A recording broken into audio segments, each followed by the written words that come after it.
নমস্কার বন্ধুরা, আজকে রান্না হচ্ছে শনিবারে নিরামিষ। এখানে হচ্ছে আলু পটলের তরকারি, আর এখানে লাউ সেদ্ধ করতে দিয়েছি। এটা উচ্ছে দিয়ে লাউ দিয়ে একটা তেঁতুর ডাল করব। এত গরম পড়েছে না, মনে হচ্ছে শুধু টক ডাল বা তেঁতুর ডাল খাই। আর করবো পাট শাক ভাজা। পাট শাকগুলোকে জলের মধ্যে ভিজিয়ে রেখেছি, খানিকক্ষণ ভিজুক, তারপরে ওটাকে জল থেকে তুলব। আর এখানে আমি টক দই, কাঁচা লঙ্কা, আদা, গোটা ধনে, গোটা জিরে দিয়েছি, একসাথে পেস্ট করে নিচ্ছি মিক্সিতে। এটাই দেবো আজকে। দিয়ে দিয়েছি মশলাগুলো, আর একটু কাশ্মীরি লঙ্কার গুঁড়ো দিয়েছি সামান্য কালারের জন্য। এত গরম, খুব ঝাল দেওয়া যাবে না, গরমে একটু ঝাল বেশিই লাগে। আর গরম আমি একদম খেতেই পারি না। এমনিতে আমার বেশি গরম ভালো লাগে না, আর তার মধ্যে গরমের মধ্যে গরম ভাত দেখলেই আমার মনে হয় গায়ে আরও গরম বেশি হয়ে যায় আর কি।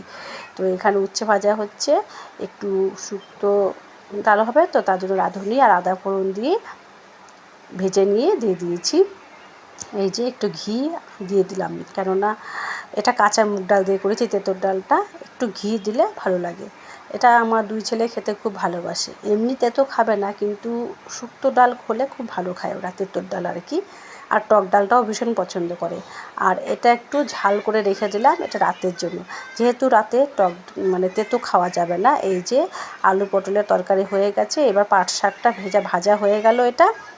তো আপনাদের কি রান্না হলো জানাবেন। সবাইকে শুভ দুপুরে অনেক অনেক শুভেচ্ছা ও শুভকামনা জানাচ্ছি। গরমে সবাই একটু ঠান্ডা ঠান্ডা খাবেন, তাহলে ভালো লাগবে। আর সবার শরীর সুস্থ রাখবেন, একটু জলটা বেশি করে খেতে হবে সবাইকে। রাস্তায় তো বেরোলে মনে হচ্ছে আগুন, বাসের ছাদের হিটটাও মনে হয় মাথার উপর দিয়ে চলে যাচ্ছে। তো ভালো থাকবেন সবাই, টাটা।